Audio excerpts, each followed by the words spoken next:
as many of you know, a few months ago, one of the most awesome experiences of my life and of my career and of my leadership of your congregation was standing here, not in a robe and talit, addressing Valley Outreach Synagogue, but being invited by Shepherd of the Hills to stand up here with a man whom I not only admire, but love, truly.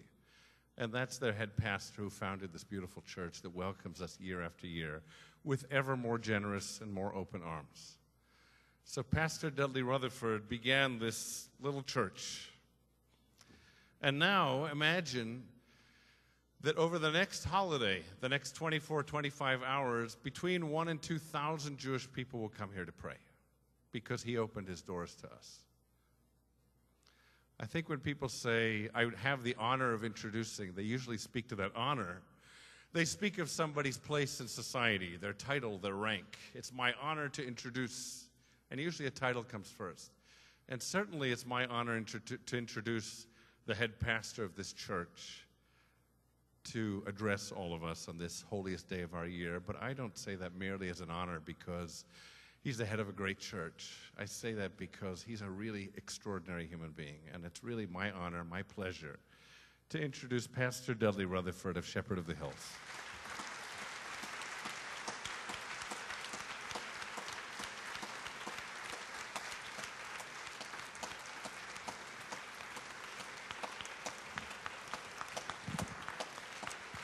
Thank you, thank you, thank you, thank you.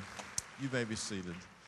The last time I was with my dear friend with the good vocal cords, I had to refer to him as Cantor Ron Li-Paz. And that was the last time I was with him. And today it is such an honor to refer to you as Rabbi Ron Li-Paz. What an honor, what an honor.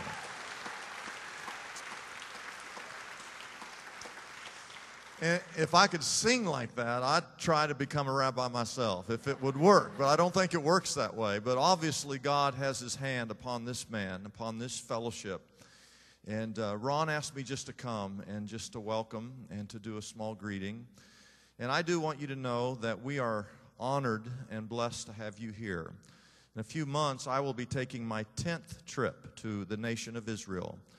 And people always ask me, why do you go over there? Why would I, as a Christian pastor, go to Israel 10 times? And I will take 100 people from our church over there. And there's a verse in the Bible in Genesis chapter 12 where God calls Abram and says, I will make you into a great nation, and I will bless you, and I will make your name great, and you will be a blessing, and I will bless those who bless you, and whoever curses you, I will curse. And all the peoples on earth will be blessed through you. Ron talked about how our church has grown, and it is a great church, but I truly believe this, and no man or woman will get me to believe anything other than this, that part of the reason why God has blessed our church is because we stand with the nation of Israel. It is my opinion in the world today that the Jewish people and Christian people are the two largest segments of society that are being persecuted today around the world, increasingly so in the United States of America. And so we stand with you, and I have to tell you, if you can see, I have two rings. I have a ring on my left hand, and I have a ring on my right hand.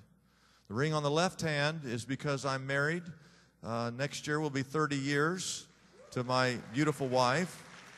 This ring, I actually was in Israel in the lobby of a hotel, and I saw this ring, and it's got Hebrew lettering around it, and there was a little old lady behind the counter, and I said, "Ma'am, can you get that ring?" She picks it up. I said, "Can you tell me what that says?"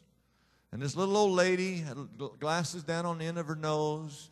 She starts taking the ring, and she's trying to find the light and adjust her glasses, and she starts spinning the ring, and she's trying to read the Hebrew letters. And she says, "It's that phrase, that phrase." I said, "What phrase? What phrase?" She goes, "It's that phrase." And she says, "It says, as for me and my house, we will serve the Lord."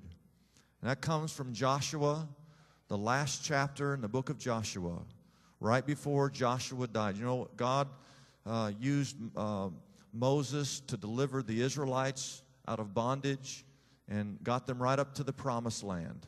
And then God did not allow Moses to actually take the Jewish people into the land of Israel. And that mantle was passed down to Joshua. And so Joshua was the one who led the 12 tribes of Israel to settle in the land of Israel that we know today. And right before Joshua died, he said to all of Israel, just kind of I'm getting ready to die, but here's my dying words to you, that every one of us have to choose who we serve. And he says, as for me and my house, we will serve the Lord. And so this ring I wear to remind myself of my love for my wife, and this ring I wear to remind myself of my love for the nation of Israel, and a reminder to pray for them each and every day. And I pray that this high holy day for you, this period of time for you, will be a time where you decide for your household, for you and your household, who you will serve. The last thing I want to share, and then I'm going to take off because the preacher can talk forever. But you know, one of the greatest fears that any of us have is that the religious man who leads us, that somehow his heart is not pure, or that it's all a facade, or that it's not real.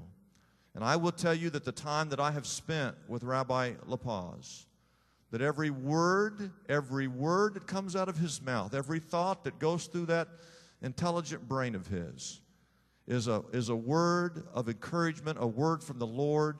It is a heart that is sincere and pure, desiring to lead you and to lead me and to lead this city and to lead this world to being better and to being more like our Lord.